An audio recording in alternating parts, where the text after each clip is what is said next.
program is for discussion purpose only. Business Plus TV or any of our anchor does not bear any responsibility or liability towards the content.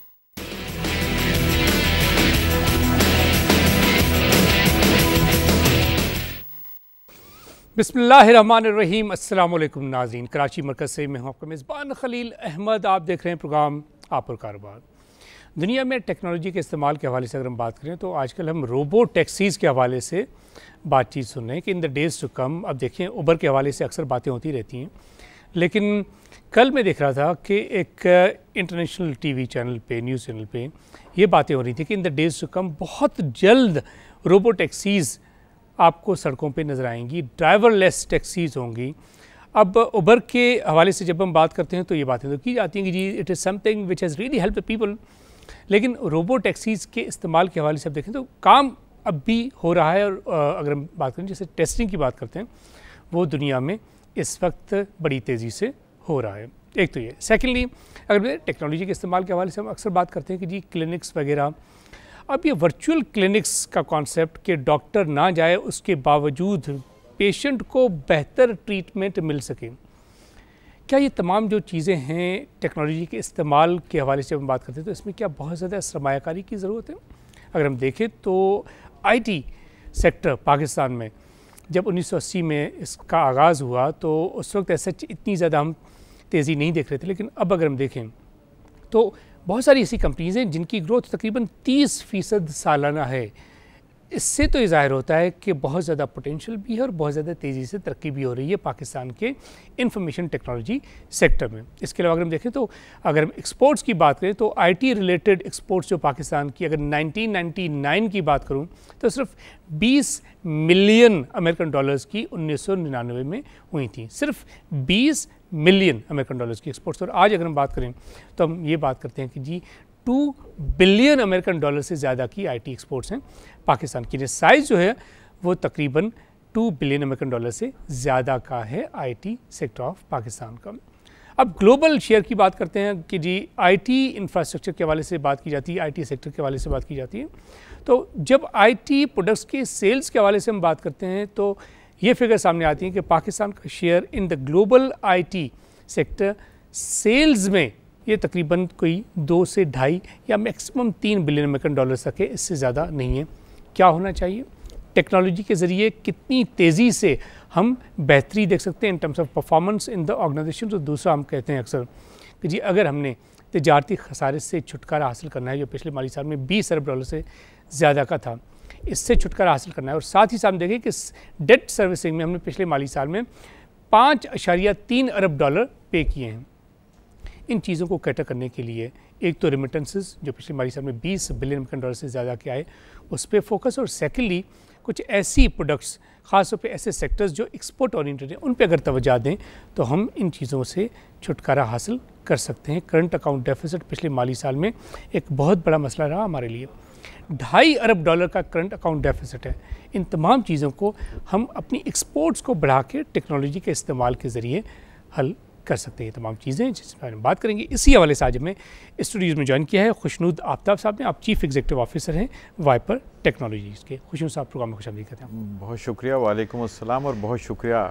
Most welcome, it's always pleasure having you on the show. Thank you ji. Technology के हवाले से हम जब बात करते हैं खुशनूद साहब तो सिर्फ ये चीज़ें अक्सर डिस्कस हम करते हैं कि जी हुकूमत को क्या करना चाहिए, क्या मराहत देनी चाहिए, स्टार्टअप्स के लिए जब बात करते हैं तो सपोर्ट क्या होनी चाहिए। ये बताएं कि in the days to come information technology किस किस्म का इनकलाब ला सकता है पाकिस्तान में? हमने उसकी जो इनकलाब ला सकता है उसकी हमने थोड़ा सा ट्रेलर तो देख लिया है कि हम कहते थे दुनिया बहुत छोटी हो जाएगी। अब दुनिया छोटी होने का ये मतलब नहीं कि एक माचिस की डिब्बी में आ जाएगी। उसका मतलब ये था कि मैं यहाँ बैठा हूँ और मेरे दोस्त US में बैठे हुए हैं, हम हर वक्त चैट कर रहे हैं और हमें ये भी पता है वहाँ का मौसम क्या है और उसने आज क्या खाना बनाया है। तो एक्चुअली तो दुनिया छोटी होनी ये है, तो दुनिया छोटी हो गई है। तो इनकलाब तो ये है। जहाँ तक आपने रोबोटिक कार और ये सब कुछ बात की और आपने बोला कि कुछ टेस्ट हुए हैं, ये टेस्ट नहीं हुए हैं, ये एक्चुअली अब रोड्स पर आ गई जी, हो रहा है एक्चुअली। कल मैं एक साहब के साथ था, उन्होंने उनकी इंफॉर्मेशन थी और फिर मैंने उसके ऊपर पढ़ा भी। जर्मनी के अंदर ट्रक्स एंड ट्रेलर्स रोड के ऊपर आ गए हैं। जितनी प्रोडक्शन ड्राइवरलेस। अगर हमारे मुल्क में वो ट्रक और ट्रेलर आ जाएंगे तो आप खुद, और उन्होंने प्रोडक्शन शुरू कर दी है, वो किसी वक्त भी वो बढ़ते जाएंगे। मेरा ख्याल है कोई 400 तो आ गए हैं रोड पे। तो जब वो कमर्शियल तरीके से जी कमर्शियल, ऑफ कोर्स ट्रक कैसे आएंगे? ग्रेट। अब बात आप ये देखो कि जब वो हमारे मुल्क में आएंगे जहां पर पॉपुलेशन ज्यादा है, वहां पर तो वो इसलिए आते हैं, वो इस पे रिसर्च इसलिए करते हैं कि एक तो वहां पॉपुलेशन कम है तो उनको ड्राइवर के पैसे बचते हैं। हमारे पास अगर वो आते हैं तो हमारे पास ये सब लोग क्या करेंगे? सिर्फ ड्राइवर्स नहीं है। देखिए, एक ट्रक का मतलब एक ड्राइवर नहीं है। एक ट्रक अगर चलता है कराची की पोर्ट से और जाता है अफगानिस्तान तक, काबुल तक, तो वो रुकता नहीं है ट्रक, उसके ड्राइवर चेंज होते रहते हैं। तो 2 या 3 ड्राइवर्स होते हैं उसके अंदर। तो एक ट्रक और ट्रेलर के ऊपर 3-3, 4-4 ड्राइवर्स होते हैं, क्योंकि ट्रक नहीं रुकना। एक ड्राइवर साथ में बैठा होता है। वो 3 ड्राइवर होते हैं एक्चुअली। वो ड्राइवर चेंज होते रहते हैं, ट्रक नहीं रुकता है। तो कहने का मकसद ये है कि जिस वक्त ये सब कुछ आएगा तो वो ट्रक्स, ये जो हमारे ड्राइवर्स हैं वो अनएम्प्लॉयड होंगे। क्या हम इसके लिए तैयार हुए? नहीं हुए। बसेस आ रही हैं ड्राइवरलेस, गाड़ियां तो बुकिंग शुरू हो गई और वहां पे तो धूम मची हुई है ड्राइवरलेस गाड़ियों की। सिर्फ उसके अंदर ये नहीं होगा कि उसके अंदर ड्राइवर नहीं है। पार्किंग, अगर आपके पास ड्राइवरलेस गाड़ी होती है तो उसको आपको पार्क करने की तो ज़रूरत ही नहीं है। आपने तो वो खुद जाके पार्क हो जाएगी, और जब आपको चाहिए होगी आपने अपने स्मार्टफोन से या आपके पास स्मार्ट वॉच होगी उससे बुला लेना है कि चले जाओ। तो हम लोग क्या उसके लिए तैयार हैं? बिल्कुल नहीं है। कोई फिल्म आती थी नाइट राइडर, वो नाइट राइडर जो है एक्चुअली वो चीज़ अब हकीकत हो गई। उसमें जो कुछ भी फिक्शन था आज वो हकीकत है। उसके अंदर आप जैसे आपने बड़ी अच्छी बात, जी बिल्कुल, वो सब कुछ अब इस वक्त हकीकत है। इसी तरह आप गाड़ी, ट्रक, बसेस जब वो आएंगे वो बहुत परफेक्ट चलेंगे। उन्होंने गलती भी नहीं करनी है रोड के ऊपर, तो एक्सीडेंट्स भी कम होंगे। इंश्योरेंस कंपनीज का क्या होगा? ऐसा ही है ना, वो ये सारा इंश्योरेंस पाकिस्तान से खत्म हो जाए। पाकिस्तान से शायद थोड़ी देर बाद खत्म हो, दुनिया में तो ऐसे ही हो जाएगा। बिल्कुल, तो मकसद कहने का ये है कि ये टेक्नोलॉजी जब ये सब आ जाएगी तो हम क्या इस चीज़ के लिए रेडी हैं? नहीं हैं। हम इसके ऊपर क्या कर रहे हैं? हम कुछ इस पे पता है सवाल ये कि दुनिया में हम देख रहे हैं कि दुनिया रिन्यूएबल एनर्जी की तरफ जा रही है। तो वो ममालिक जो ऑयल प्रोड्यूसिंग कंट्रीज़ हैं, ख़ासतौर पे हम सऊदी अरेबिया की बात कर लें, रशिया की बात कर लें, ईरान की बात कर लें, वेनेजुएला की बात कर लें, कतर, ये जो ओपेक मेंबर्स हैं इनकी बात कर लें, तो ये लोग डाइवर्सिफिकेशन की तरफ जा रहे हैं कि सिर्फ ऑयल पे डिपेंडेंस ना हो। वो पहले से ही, आप देखें सऊदी अरेबिया में आप बड़े लेवल पे डाइवर्सिफिकेशन देख रहे हैं, आप देखें रशिया में बड़े लेवल पे डाइवर्सिफिकेशन देख रहे हैं। उनको पता है कि in the days to come ये ऑयल इनकम, हमारी एनर्जी इनकम कम हो जाएगी। हम लोग किसी भी चीज़ के लिए तैयार नहीं है। आपने डाइवर्सिफिकेशन की बात की, मेरी आपकी जनरेशन, आप तो मेरे से बहुत छोटे हैं वैसे मेरी आपकी जो जनरेशन है इसको तो पता है कोडक क्या था। आपको भी पता है, मुझे भी पता। हमारे आगे वाली जनरेशन को ये नहीं पता होगा कोडक क्या था। बिल्कुल बिल्कुल, ठीक है ना। कोडक की फिल्म या कोडक का पेपर कितना मशहूर था। उन्होंने अपने आप को डाइवर्सिफाई नहीं किया। आज क्या है वो कंपनी बैंकरप्ट। तो डाइवर्सिफाई, अगर ये तो एक छोटी सी कंपनी की बात है, अगर हम अपने आप को डाइवर्सिफाई नहीं करेंगे, अगर हम अपने मुल्क को उस तरफ नहीं लेके जाएंगे, हम हर वक्त रोते रहते हैं इन पॉलिटिशियंस ने ये कर दिया, इन्होंने हमें ये टैक्स में ये बेनिफिट नहीं दिया, ये इसी चीज़ के ऊपर रोते रहते हैं। हमने ये डाइवर्सिफिकेशन उन्होंने नहीं, हमने करनी है। हमें क्या नहीं पता कि दुनिया में क्या हो रहा है। जिस वक्त दुनिया में एक चेंज आता है वो फ़ौरन हमें पता चलता है। क्या हम उसको ट्रांसलेट करते हैं पाकिस्तान में? नहीं। इसलिए कि जैसे अभी मेरी आपसे बात हो रही थी कि हम किसी को फॉलो कर रहे होते हैं यहाँ पे पाकिस्तान के अंदर ही, वो बहुत अच्छा है, हम उसको फॉलो करेंगे। आप अपने आप को डाइवर्सिफाई नहीं करेंगे, हम बहुत पीछे रह जाएंगे। आपको मैं एक छोटी सी बात बताता हूँ। पहले बहुत चीज़ें हम बनाते थे, बाहर से मंगवाते थे, कोई चीज़ पार्ट ख़राब हो जाता था, बाहर से मंगाते थे कि मशीन का पार्ट ख़राब हो गया, ये हो गया। अब कैसे पार्ट बनता है नया? हर जगह 3D प्रिंटर पड़े हुए हैं, उन्होंने पार्ट बना के बाहर रख देना है। नी रिप्लेसमेंट बहुत महंगी होती थी, सस्ती क्यों हो गई? 3D प्रिंटर से प्रिंट हो जाती है। आप इमेजिन कर सकते हैं कि पहली 3D प्रिंटेड बस लॉन्च हो गई है। उस ग्रेट, मैं क्या देख रहा था कि वो शायद 24 घंटे से कम में पूरी बस असेंबल कर ली थी उन्होंने। वाओ! तो रेवोल्यूशन आ रहा है, कब? आज नहीं तो कल ये सब होना है। हमें अपने आप को उस तरह रेडी करना है। अब 3D प्रिंटेबल चीज़ें जब आएंगी तो क्या ये लेथ वाले या ये सब कहाँ जाएंगे? हमें क्या, हमारे पास हम बहुत सारी चीज़ें पढ़ाते हैं, क्या हमें उनको 3D प्रिंटेबल चीज़ें नहीं पढ़ानी चाहिए? उनको मॉडर्न कर देना। हम उनको क्या, उनको पता ही नहीं है इन चीज़ों का कि ये भी कोई आने वाली है। वो उनके लिए न्यूज़ होगी जब वो आ जाएगी। हम लोग प्रिंट करवाते थे, फ्लायर्स और ये सब कुछ प्रिंट करवाते थे, प्रिंटर को दिया और ये कर दिया।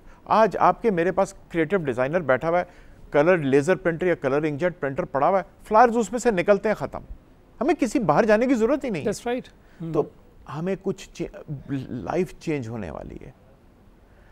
पिछले दिनों मैं एक कंपनी में बैठा हुआ था, उनसे वो उन्होंने, जब हम जाते हैं तो कुछ सोवेनियर्स देते हैं वो लोगों को। यहाँ पाकिस्तान की बात करें, बाहर की बात करें, कहाँ? ताइवान में, ताइपे में। तो उन्होंने जब हमें सोवेनियर्स देने थे तो कोई आया नहीं हमें देने के लिए, एक रोबोट आया। वाओ! और वो हम सबको देके चला गया। ताइवान में जी, आपको सुवेनियर रोबोट ने किसी होस्ट ने नहीं बल्कि रोबोट ने लगा दिया। डरे नहीं आप लोग?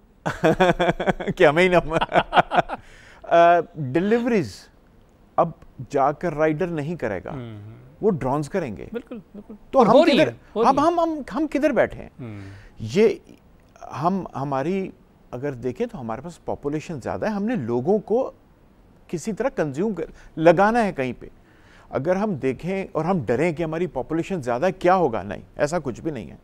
चाइना को देख लें, उसने अपनी पॉपुलेशन का फ़ायदा उठाते हुए आज दुनिया की नंबर 1 इकोनॉमी होना जा रहा है। मैन्युफैक्चरिंग पे फोकस रखा। तो जो अपने आप को कि हमें डायरेक्शन सही करनी चाहिए। बिल्कुल ठीक। हमारे जो फोरम्स हैं, बिजनेस फोरम्स या टेक्नोलॉजी फोरम्स, उनको आपस में बैठना चाहिए कि हमारी डायरेक्शन क्या होनी चाहिए। एक्चुअली देखें कि हमारे पास क्या वसाइल हैं, कितनी वर्कफोर्स है, बेस्ड ऑन दैट डिसीजन। देखिए ना, आपने जैसे चाइना की बात की, जापान में देखें, जापान तकरीबन 75% जापान इज हिल्स, राइट, पहाड़ है वहाँ पे। तो उन्होंने ट्रांसपोर्टेशन सिस्टम, ट्रेन पे ज़्यादा फोकस इसलिए रखा कि that is the most viable.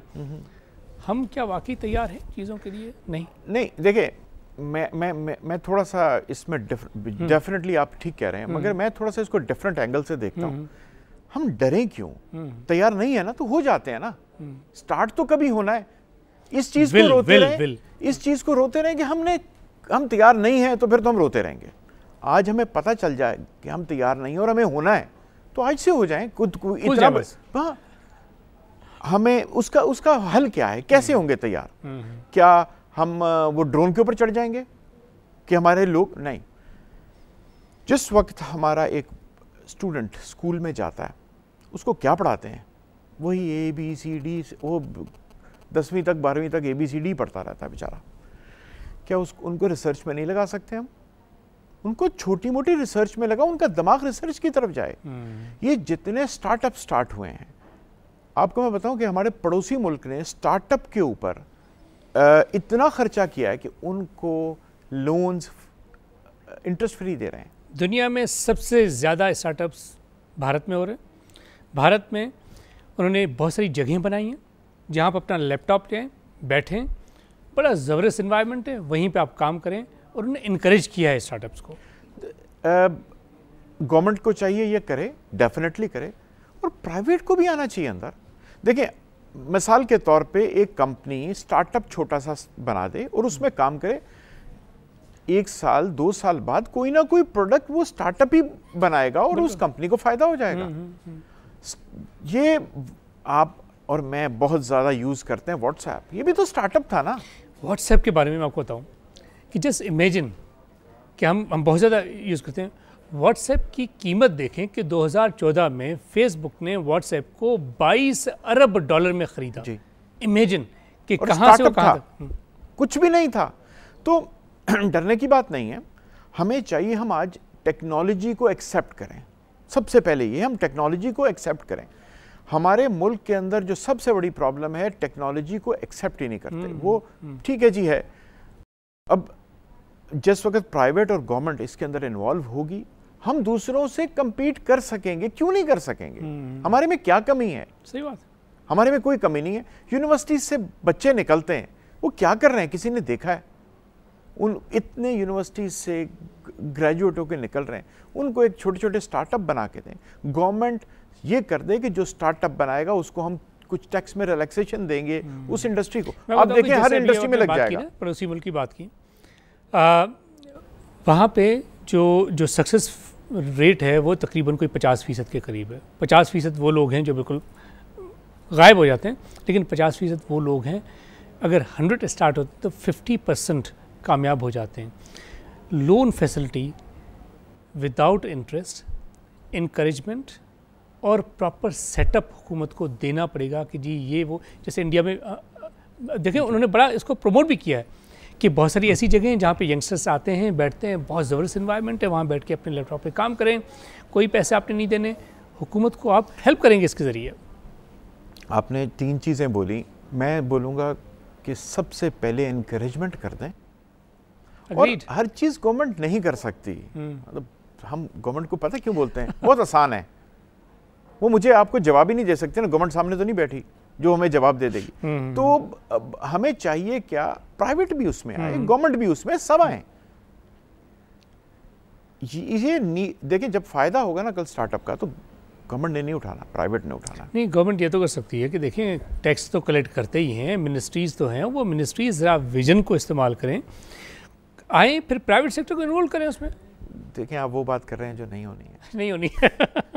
हाँ वो बात देखें, प्रैक्टिकल जो चीज़ है उसके ऊपर आइए।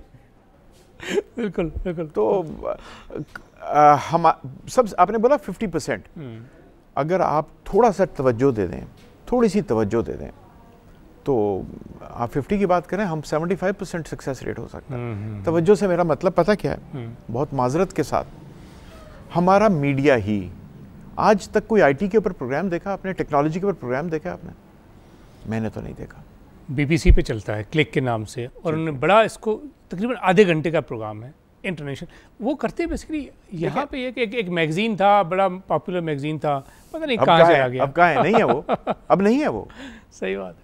तो कम से कम कोई टेक्नोलॉजी के ऊपर प्रोग्राम करे, 15 मिनट का करें, लोगों को पता चले कि ये भी कुछ है, ये भी। अब आप बिजनेस का प्रोग्राम कर रहे हैं, मैंने तो बिजनेस के प्रोग्राम भी नहीं देखे किसी और जगह पे, मैंने तो बिजनेस के प्रोग्राम भी नहीं देखे। तो थोड़ा जो एनकरेजमेंट है, आप गवर्नमेंट को बोल रहे हैं, गवर्नमेंट बेचारा पीटीवी पे कर सकता है जो कोई भी नहीं देखेगा, तो कुछ प्राइवेट को भी आना पड़ेगा। हर वक्त गवर्नमेंट को क्रिटिसाइज नहीं, आप कुछ करके दिखाएं फिर गवर्नमेंट को बोलें कि ठीक है हम ये कर रहे हैं, आप ये करें। थोड़ा सा तवज्जो देनी होगी हमें आना होगा इसमें। बच्चों को फ्रॉम द वेरी बिगनिंग, दूसरे मुल्कों में होता है, वो ब्लॉक्स को जोड़ते हैं, वो सर्किट्स को देखते हैं, वो रोबोट्स में आ रहे हैं, उनका माइंड क्रिएटिव होना चाहिए। उनके दिमाग में ये नहीं होना चाहिए ओह मेरे ओ लेवल में अगर इतने एज नहीं आएंगे तो मुझे एडमिशन नहीं मिलेगा। नहीं, ये तो दैट्स समथिंग। यस, इनकरेजमेंट लाजमी है, साथ ही साथ facilitation is also very important. हमारी गुफ्तगू जारी है इंफॉर्मेशन टेक्नोलॉजी के हवाले से। वक्त ब्रेक कम, साथ रहिएगा।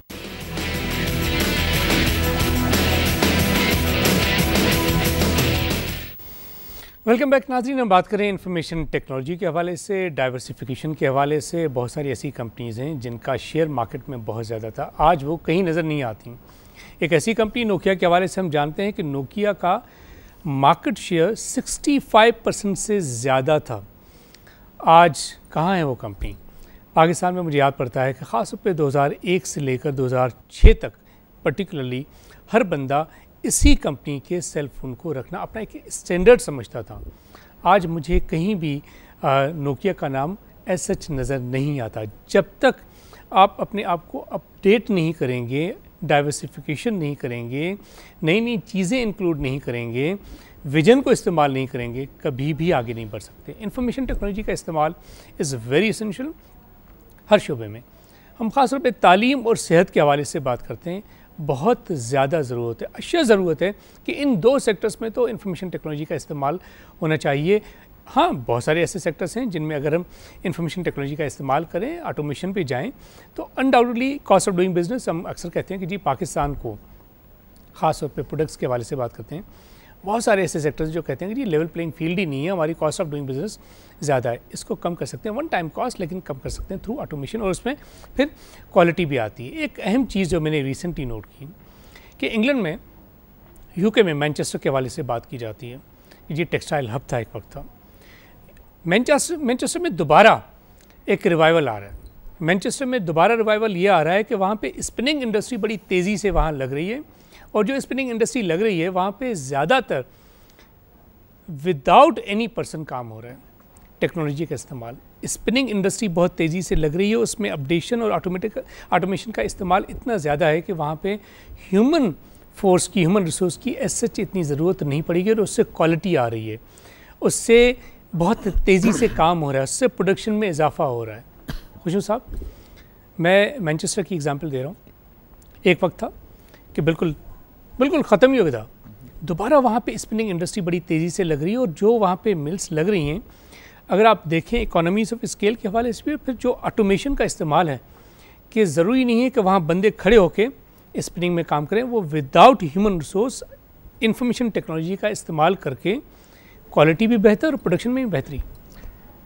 जिस वक्त आप ये बात करते हैं ना, तो हम जैसे मुल्क तो नहीं कहना चाहिए, हम जैसे कुछ लोग डरते हैं कि जब ह्यूमन रिसोर्स का काम नहीं रहेगा तो हमारे लोग क्या करेंगे। दिमाग में ये लाना चाहिए कि वो मशीनें बनाई किसने है? इंसानों ने बनाई है ना। वो मशीनें मशीनों ने नहीं बनाई हैं, वो मशीनें में इंटेलिजेंस इंसान लाए हैं। हमें उस पर काम करना चाहिए, हमें उन मशीनों की इंटेलिजेंस पे काम करना है, हमें रिसर्च एंड डेवलपमेंट पे काम करना है। हमारे बच्चों को शुरू से रिसर्च सिखाइए, जो जब वो रिसर्च सीखेंगे वो उनको पता होगा मैंने बड़े होकर इंजीनियर या डॉक्टर नहीं बनना। डेफिनेटली उसकी भी ज़रूरत है, डेफिनेटली उसकी भी ज़रूरत है। हमें जाकर वो मशीन भी बनानी है जिससे जब एक गांव में हम कहते हैं कि हेल्थ की प्रॉब्लम्स हैं, वहाँ पर कोई डॉक्टर नहीं है, तो क्या होता है, हम स्मार्टफोन लेकर जाएंगे, प्री असाइंड क्वेश्चन होंगे, उन क्वेश्चनर्स का जवाब देगा वो पेशेंट, और उसको हम दवाई भी प्रिस्क्राइब कर देंगे। इसको ज़रा डिटेल में बताएं कि कैसे ये होगा, कैसे ये होगा? नहीं, हो रहा है। नहीं, हमारे मुल्क में कैसे होगा? वैसे आपके लिए हैरत की बात बताऊं, हमारे मुल्क में भी हो रहा है। ग्रेट। अच्छा, बहुत छोटे स्केल पे हो रहा है। बात यह है कि अगर एक आदमी जो फॉर एग्जाम्पल सिंध में, पंजाब में, केपी में कहीं पर जाता है, जिसको वहाँ पे आप बाहर का डॉक्टर भेजेंगे, वहाँ ज़बान का प्रॉब्लम आ जाएगा। आप एक टैबलेट पे या एक स्मार्टफोन पर क्वेश्चंस होंगे कि आपको क्या तकलीफ है, कहाँ दर्द है, उससे फिर रिलेटेड आगे क्वेश्चंस होंगे, और एंड अप यहाँ पर होगा कि वो डायग्नोज कर लेगा। नहीं, इंटरेक्शन ह्यूमन का विद टैबलेट होगा थ्रू ऑपरेटर, क्योंकि वो जो आदमी जो पेशेंट है एक्चुअली उसको तो स्मार्टफोन चलाना भी नहीं आता। अगर उसको स्मार्टफोन चलाना आता है तो वो फिर ह्यूमन से उसका इंटरेक्शन ही नहीं होगा। ठीक है। अगर उसको स्मार्टफोन चलाना नहीं आता तो एक आदमी जिसके बैग में स्मार्टफोन या टैबलेट होगा वो जाके खाली क्वेश्चनर पे करेगा, और ये हो रहा है। तो वो बनाएगा कौन क्वेश्चनर? उस पर रिसर्च कौन करेगा? डॉक्टर। उस पर भी तो डॉक्टर कर रहे हैं ना। तो हमें उसके लिए तैयार होना है। ड्रोन जाके डिलीवरी करेगा तो ड्रोन को बनाएगा कौन, ऑपरेट कौन करेगा, उसके अंदर उस मैप्स कौन डालेगा, उसके अंदर सब हमें उस पर काम करना चाहिए। हम लोग अगर इस चीज़ से डरेंगे कि, आपको मैं एक मिसाल देता हूँ, आप दूसरे मुल्कों में चले जाइए, वहाँ पर हाथ से सड़क को नहीं खोदते हैं, हमारी तरफ हाथ से खोदते हैं। उसकी वजह है हमारे पास मैन पावर बहुत है, मशीन कहते हैं क्यों लेनी है, मैन पावर है, उसको बोलो जाके ड्रिलिंग कर लेगा। तो असल में ये वही बात है कि डरना नहीं है, हमें वहां पर इन्वेस्ट करना है जहां पर एक्चुअली करना चाहिए, फ्यूचर के ऊपर इन्वेस्ट करना। हमें अपने, मैं दोबारा बोल रहा हूं वही बात, हमें अपने बच्चों को रिसर्च माइंडेड बनाना है। हमारे बच्चे इस वक्त रिसर्च माइंडेड नहीं है, उनको तो ये डर लगता है कि शाम को अगर हमारा पेपर चेक होगा और अच्छे मार्क्स नहीं आएंगे तो माँ या बाप तो मारेगा पकड़ के मुझे। बिल्कुल बिल्कुल। तो वो ये चीज़ हमें अपने दिमाग से अब विजन को ब्रॉडन कैसे किया जाए? हमारी जो अगली नस्लें हैं, जो हमसे पहले वाली नस्लें हैं, और जो हमसे यंगस्टर्स हैं, कोई 20, 22, 25, 30 साल पुराने, जो डिफरेंस आ रहा है बेसिकली। अब मैं जब अपने बच्चों से बात करता हूँ तो मुझे लगता है कि वो मुझसे कहीं ज़्यादा इंटेलिजेंट हैं। मैं ये फील करता हूँ कि I am nothing before them, और उनका जो विज़न है, टेक्नोलॉजी का इस्तेमाल है, आई एम फॉर बिहाइंड। हालांकि मैं ये समझता हूँ कि मैं टेक्नोलॉजी का इस्तेमाल बहुत ज़्यादा करता हूँ, अनडाउटेडली, सिर्फ स्मार्टफोन ही नहीं, वैसे भी। और क्योंकि टेक्नोलॉजी के इस्तेमाल के बगैर हम आगे बढ़ ही नहीं सकते। लेकिन जब बच्चों को देखता हूँ तो मुझे तो लगता है कि ये without technology, without information technology, without smartphone, without tablet, ये लोग ज़िंदगी गुजार ही नहीं सकते। और उनका vision is far better, far greater than hours. तो आपने खुद ही सवाल का जवाब दे दिया कि हम विजन को कैसे ब्रॉडर करेंगे, वो तो हो रहा है थ्रू टेक्नोलॉजी। थ्रू टेक्नोलॉजी, दोबारा बोल रहा हूँ, थ्रू मीडिया। जो हर वक्त टीवी पे हम देख रहे हैं उसमें सिर्फ खबरें नहीं हो, कुछ आप थोड़ा सा टेक्नोलॉजी के बारे में बताइए, दूसरी दुनिया में क्या हो रहा है, दूसरी दुनिया में एजुकेशन कैसे दी जाती है, कभी किसी ने देखा है ये? नहीं। दूसरी दुनिया में बच्चों को कैसे, जब वो घर आते हैं तो उनको क्या दिखाते हैं। हम लोग तो यही डांट रहे होते हैं, हर वक्त फ़ोन पे क्यों बैठे हुए हो, हर वक्त इंटरनेट पे क्यों बैठे हुए हो। हमारा इस वक्त बच्चों के साथ इंटरेक्शन यही रह गया। अगर आप उनको हर वक्त बोलेंगे कि आप फ़ोन पर नहीं बैठे हो या इंटरनेट पे क्यों चलाया हुआ है, हर वक्त कार्टून क्यों देख रहे हो, वो दूसरे कमरे में जाके कर लेंगे। तो उसका हल, अच्छा वो क्या करें फिर? हमें एक्चुअली ये देखना चाहिए दूसरी दुनिया में क्या हो रहा है, जो हमसे आगे जा रहे हैं। मैं ये नहीं कह रहा हूँ कि आप उनको फॉलो कर लें, उनकी अच्छी चीज़ें तो उठा लें। बिल्कुल बिल्कुल। तो विजन ऐसे ही आगे जाएगा। इंडस्ट्री में टेक्नोलॉजी का इस्तेमाल हमारे मुल्क में, मैं तो देखें बहुत ज़्यादा इंडस्ट्री, बहुत सारे बिज़नेस कम्युनिटी के लोगों से मेरा इंटरेक्शन होता है, मुलाकातें होती हैं। मुझे तो नहीं लगता कि हमारे मुल्क में इंफॉर्मेशन टेक्नोलॉजी का रिवोल्यूशन आया है। अभी भी मैं बहुत सारी ऑर्गेनाइजेशंस में जाता हूँ, बहुत सारी ऐसी ऑर्गेनाइजेशंस हैं जो मशीन भी अगर उन्हें ख़रीदनी हो ना, वो कहते हैं कि यार हमें ना पुरानी वाली दे देना, यूज़ मशीन चाहिए, वही कोई 5, 10, 20, 30 साल पुरानी, इसी को उससे हमारी कॉस्ट कम होगी। इंफॉर्मेशन टेक्नोलॉजी का इस्तेमाल क्यों नहीं हो रहा हमारे मुल्क में? दो किस्म की इंडस्ट्री है। एक इंडस्ट्री वो है जो आपके मुल्क के अंदर कैटर करती है, आप उस पर वो चीज़ बनाते हैं जो आपके मुल्क के अंदर कंज्यूम होती है। एक इंडस्ट्री वो है जो एक्सपोर्ट को कैटर करती है।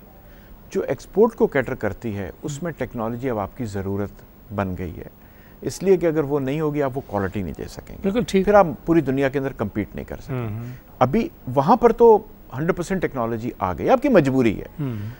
जो दूसरी है वो भी हो जाएगी।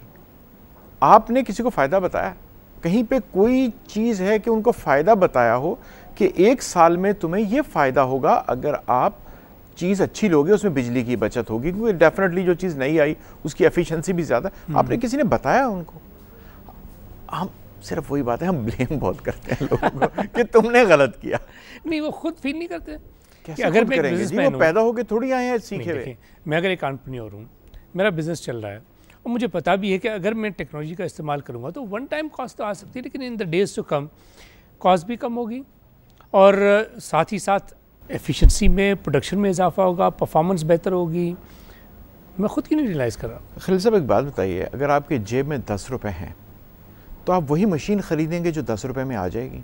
लेकिन अगर मुझे ये बताओ कि मेरे पास तो 10 रुपये हैं, लेकिन मैं अगर फाइनेंसिंग करवा के, जो कि हुकूमत देखे काफ़ी इंसेंटिव्स तो हैं कि हुकूमत से, बैंक से मैं फाइनेंसिंग करवा के मशीन्स ले लूँ वन टाइम कॉस्ट, उससे मेरी कॉस्ट ऑफ डूइंग बिजनेस कम होगी, परफॉर्मेंस बेहतर होगी, यही लोन मैं बड़ी जल्दी पे कर लूँगा तो मैं तो जाऊँगा। मेरा ख्याल है ऐसा नहीं होगा।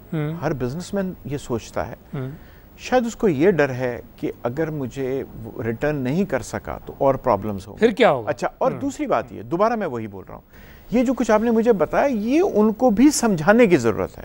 अच्छा, जहाँ तक लोन या फाइनेंसिंग कराने की बात है, हर आदमी के पास एक्सेस नहीं है, हर आदमी नहीं कर सकता। हम बहुत छोटी सी इंडस्ट्री से स्टार्ट होते हैं और पहुँचते वही हैं जहाँ आप बोल रहे हैं, मगर उनको सबसे पहले उनको बताने की ज़रूरत है कि आप इसको यूज़ करोगे तो आगे जाओगे। अब मैं आपको छोटी सी बात बताता हूँ अपनी इंडस्ट्री के ऊपर।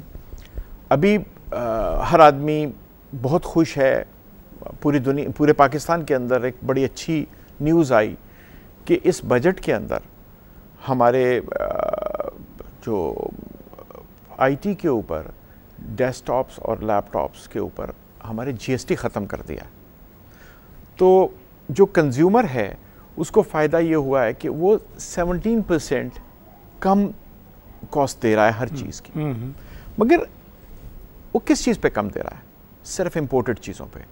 जो चीज़ लोकल मैन्युफैक्चर, लोकल असेंबल होती है, उस पर 17% टैक्स मैं दे रहा हूँ। ये तो एनॉमली है। ये किसी को पता ही नहीं है। नहीं, ये है क्यों? रॉ मटेरियल जिससे हम एक पीसी, एक लैपटॉप, एक टैबलेट बनाते हैं, उस पर टैक्स है, उस पर ख़त्म नहीं किया है। टैक्स ख़त्म किया है सिर्फ फुली असेंबल्ड, जो कि एक दूसरे मल्टीनेशनल ब्रांड्स की चीज़ें आती उनको सज़ा दे रहे हैं कि आप रॉ मटेरियल इंपोर्ट करके यहाँ असेंबल क्यों कर रहे हैं, लोगों को जॉब्स क्यों दे रहे हैं। हम ये चाह रहे हैं कि हम एक ट्रेडिंग कंट्री बन जाएं कि जी यहाँ पे जो असेंबलिंग हो रही है उसको हटा दें, बस लोग इंपोर्ट करते रहें। यही हो रहा है ना? बिल्कुल यही हो रहा है। फिर आप पूछ रहे हैं कि हम अच्छी मशीनें क्यों नहीं लगाते? अग्रीड। तो ये चीज़ें मतलब एक सेंसलेस चीज़ है कि आपने वो चीज़ें जिससे हम यहाँ पर लोकल ये जो स्टूडेंट्स हैं या ग्रेजुएट्स हैं उनको हम जॉब्स दे रहे हैं, उसको आप डिस्करेज कर रहे हैं। दैट्स पिटी। मतलब ये किसी को पता नहीं है। नहीं, ये इस चीज़ को हाईलाइट किया है आपने कहाँ करें? हमने लेटर लिखे हैं, फाइनेंस मिनिस्ट्री को भी लिखा है, हर जगह लिखा है। और वो लेटर का कोई जवाब?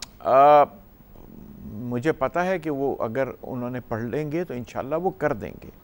उन तक पहुंचेगा ही नहीं लेटर, वो बहुत मसरूफ़ है। बात ये नहीं है, बात जो एक्चुअल बात है वो ये है कि जब वो उन चीज़ों के ऊपर से टैक्स हटा रहे थे तो क्या उनके एडवाइजर्स ने उनको ये नहीं बताया कि एक्चुअली ये भी करना चाहिए? ये तो बिल्कुल उसी तरह है कि आप कपड़ा बाहर से इंपोर्ट कर लें, बाहर से कपड़ा इंपोर्ट कर लें तो उसके ऊपर टैक्स नहीं है। अगर आप लोकल मैन्युफैक्चरिंग ऑफ क्लॉथ के लिए तो उस पर टैक्स लेंगे, आप धागा मंगवाएंगे और लोकल बनाएंगे, उस पर हम टैक्स लेंगे। ये जुर्म क्यों कर रहे हैं आप? ये नहीं करना है आपको। ये मुझे कि लोगों को नौकरियां देंगे आप, उससे जब ज़ाहिर लोकली जब आप मैन्युफैक्चरिंग करेंगे, कैसे देखें ना, चाइना ज़मीन मुफ्त, बिजली मुफ्त, बांग्लादेश में देखें कितना इनकरेज किया है, वियतनाम में देखें आजकल क्या हो रहा है। हमारे अपनी रेमेडी मैंने आपको बता दी है। This is something, this is a point of concern. Local assemblers को इन अदर वर्ड्स डिस्करेज कर रहे हैं कि यहाँ पर लोकल असेंबलिंग नहीं करो, बाहर से मंगा लो। और जो यहाँ लोकल असेंबल करता है शायद ये दिमाग में हो कि वो बाहर चला जाए। अच्छा, आप बताइए फिर ये क्यों है? लग तो ये रहा है कि इनको डिस्करेज करना है, और जो ख़त वगैरह जाते हैं उन पे कोई नज़रसानी नहीं। देखिए, ख़त अभी रिसेंटली गए हैं इसलिए कि बजट के बाद बहुत टाइम नहीं हुआ, बीच में हमारी छुट्टियां और ये सब आ गया। मैं दोबारा बोल रहा हूँ, मैं बहुत ब्लेम नहीं करता गवर्नमेंट के ऊपर। खत लिखने की ज़रूरत ही नहीं पड़नी चाहिए थी, खुद उनको चाहिए था। इस हवाले से इनकरेज करना चाहिए था कि नए नए लोग आए एंटरप्रेन्योरशिप में। एक्चुअली ये रिवर्स होना चाहिए, बिल्कुल ये अदर वे होना चाहिए, for the benefit of the country. जी, इसलिए कि ज़ाहिर है अगर मेरे मुल्क में मैन्युफैक्चरिंग होगी, असेंबलिंग अगर फॉर एग्जाम्पल होती है, तो मेरे इन यंगस्टर्स को जॉब्स मिलेंगी, ये सीखेंगे, और जब ज़ाहिर है वो काम करेंगे तो they will be economic activity. आप मुझे बताइए कि लोकल असेंबलिंग के लिए अगर कोई बाहर से हमारे मुल्क में आ रहा था फॉर इन्वेस्टमेंट और समथिंग लाइक दैट, कोई आएगा? कभी नहीं आएगा। क्यों आएगा? वो तो ये कहेगा कि मैं वहाँ से एक्सपोर्ट कर रहा हूँ। हाँ, उसको फ़ायदा ज़्यादा है ना। बिल्कुल बिल्कुल बिल्कुल। कस्टमर को फ़ायदा कहाँ हो रहा है? किस चीज़ में कस्टमर को फ़ायदा? Local assembling. देखिए, लोकल असेंबल्ड चीज़ तो ऑफ कोर्स सस्ती है, कस्टमर को तो फ़ायदा है ना। क्वालिटी 100% वैसी है जैसे इंपोर्टेड किया। It means it's for the benefit of the customer also, benefit of the industry also, benefit of the economy also, for the employment generation, poverty alleviation, अगर यहाँ पे असेंबलिंग होती है तो। लेकिन उसको टैक्स लगा के डिस्करेज करने की कोशिश की गई है। टैक्स लगा के नहीं कहना चाहिए, ना हटा के कहना चाहिए।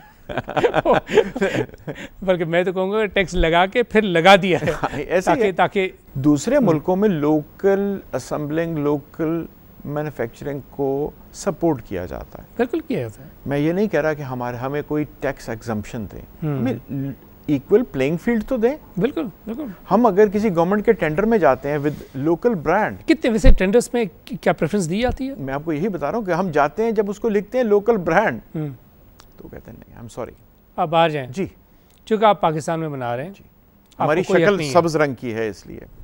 देखें यार, हालांकि दुनिया में आप देखें कि लोकल असेंबलर्स को, लोकल मैन्युफैक्चरर्स को सबसे पहले प्रेफरेंस दी जाती है, इसलिए कि वो इकोनॉमी की जो हम पहिए की बात करते हैं उसको घुमाने में काफ़ी ज़्यादा हेल्प आउट करता है। एम्प्लॉयमेंट देखिए दुनिया में इस वक्त अपना कि ILO ने कहा है कि दुनिया में 71 million youngsters are jobless, which is a big concern. 7.5 billion की पॉपुलेशन में अगर 71 मिलियन यंगस्टर्स दुनिया भर में जॉबलेस हैं तो यह बहुत ज़्यादा कंसर्न है कि जी ऐसा नहीं है। इसलिए कि जब एक नौजवान जॉबलेस होता है तो फिर आप सोचें कि वो इकॉनमी के लिए, मुल्क के लिए, शहर के लिए, उस टाउन के लिए, उस मोहल्ले के लिए कितना बड़ा ख़तरा हो सकता है। इसलिए कि empty mind is devil's mind. उनको जब आप काम पे नहीं, आप देख रहे हैं ये चीज़, हम अपने मुल्क में ये चीज़ देख रहे हैं, हमें सोचना क्या है, हमारे तो सामने है। हम जब तक उनको जॉब्स नहीं देंगे तो वो क्या करें? या तो हम उनको कोई स्कॉलरशिप दे रहे हो, हमने उनका कोई वजीफा बनाया हुआ हो, हम तो ये नहीं कर रहे। हमें उनको आप उनको जॉबलेस कर रहे हैं। I understand. ये बताएं कि जैसे टेक्नोलॉजी का इस्तेमाल की बात कर रहे थे कि जो रोबो टैक्सीज़ का कॉन्सेप्ट दुनिया भर में, ख़ासतौर पर यूरोप में चल रहा है, क्या पाकिस्तान में आप देख रहे हैं कि रोबो टैक्सीज़ में इन्वेस्टमेंट होगी? अब इस वक्त तो अगर देखें, एक वक्त था ना कि अगर हम देखें तो इंडिया में जो चेंज आया है कि वो जो पीली और काली टैक्सीज़ का दौर जिसे हम कहते हैं ख़त्म होकर बड़ी मॉडर्न किस्म की टैक्सीज़ हैं, यहाँ पे भी हम देख रहे हैं कि बहुत ज़्यादा इन्वेस्टमेंट हुई है। बहुत सारी ऐसी कंपनीज़ हैं कि जो लग्जरियस कार्स आपको एज टैक्सीज़ दे रही हैं और इससे स्टैंडर्ड में भी ज़ाहिर आपका इजाफा होता है। ये बताएं कि डेज टू कम क्या आप समझते हैं कि पाकिस्तान में भी इसी तरह का रोबो टैक्सीज़ का कॉन्सेप्ट इंट्रोड्यूस होगा, यहाँ पे सरमायाकारी होगी? इसलिए कि यहाँ पे देखें मार्केट तो बहुत बड़ी है। क्यों नहीं होगी जी, हम पीछे रह ही नहीं सकते। आप उबर और करीम को देख रहे हैं कि यहाँ पर आ गए हैं। आपने बोला कि वहाँ पर यहाँ पर भी पीली और काली टैक्सी ख़त्म हो गई है, उसको भी रिप्लेस कर दिया। पहले दूसरी टैक्सीज नहीं थी, प्राइवेट जो दूसरी आई थी, उसके बाद अब ये आ गई हैं करीम एंड उबर, अभी दूसरी भी आएंगी। आपने ड्राइवरलेस गाड़ियों की बात की, क्यों नहीं आएगी? यहाँ पे आपकी मजबूरी है, दूसरी बाहर की कोई कंपनी यहाँ लेकर आएगी। टेक्नोलॉजी के इस्तेमाल के बेनिफिट में बताऊँ आपको, एक जो चीज़ जो मैंने नोट की कि मैं रात को 1:30 बजे कराची एयरपोर्ट पे पहुंचा, टैक्सी हायर की। अब वो मॉडर्न टैक्सी कॉन्सेप्ट देखें, ज़ाहिर मैं नहीं चाह रहा था कि रात को ड्राइवर ने भी ज़ाहिर नहीं आना था और घर वालों को भी नहीं चाह रहा था कि रात को 1:30 बजे एयरपोर्ट पे आएँ। टैक्सी अब उनकी टेक्नोलॉजी के इस्तेमाल के, जब मैं बैठा हुआ हूँ मैं सुन रहा हूँ कि वो ड्राइवर कम्युनिकेशन कर रहा है कि 1:30 बजे उन्होंने मुझे पिक किया एयरपोर्ट से, मुझे घर ड्रॉप करना है। फिर उनसे कम्युनिकेशन हो रही है कि मेरे घर के पास ही उनका एक कस्टमर है, कहा कि जैसे ही आप पहुँचते हैं मुझे रिपोर्ट करें, और बिल्कुल घर के पास ही एक कस्टमर ने ऑलरेडी रिजर्वेशन कराई हुई है, आप वहाँ से उनको पिक करके एयरपोर्ट ले आएँ। आपकी कॉस्ट में देखें कितना पैसे, वंडरफुल। अभी तो आपको अपनी अभी आपस में जब कंपटीशन होगा तो आपको पता क्या होगा, आपको टैक्सी के अंदर इंटरनेट मिलेगा, आपको टैक्सी के अंदर कॉफ़ी और चाय मिलेगी। आप ये देखिएगा, यही तो ज़बरदस्त चीज़ है कि आपस में कंपटीशन कराएं सबका। सरमायाकारी कौन करने जा रहा है, लोकल या बैरून मुल्क से आएगी सरमायाकारी? अगर आप लोकल को सपोर्ट करेंगे तो लोकल भी करेंगे। दूसरी इंडस्ट्री में देख लेना, कुछ भी ना कहा और कह भी गया कि लोकल को अगर आप सपोर्ट करेंगे तो क्यों नहीं करेगा, तो ज़ाहिर इन्वेस्टमेंट करेंगे, वरना फिर यही होगा कि 7-8 अरब डॉलर की इन्वेस्टमेंट दुबई में प्रॉपर्टी में हो रही होगी। मैं ये नहीं बोल सकता, आप बोल सकते हैं। अच्छा, आपने अभी एक बात की कि शुरू में इंट्रो में आपने बोला कि हमारे डेफिसिट बहुत ज़्यादा है, इसलिए हमें एक्सपोर्ट करनी चाहिए। एक चीज़ जो मैं समझता हूँ कि सिर्फ एक्सपोर्ट नहीं, हमें इंपोर्ट भी ज़्यादा करनी चाहिए। इंपोर्ट के ऊपर भी इंपोर्ट भी कम करनी चाहिए तो डेफिसिट कम हो जाएगा। अग्रीड। खुशनुद आफ्ताब साहब, it was wonderful having on the show. Thank you so much for your time. Thank you जी, बहुत शुक्रिया। Most welcome. वेल नाज़रीन, अब तक के लिए इतना ही। अपने मेज़बान खलील अहमद और हमारी पूरी प्रोडक्शन टीम को इजाज़त दीजिए। अल्लाह हाफ़िज़।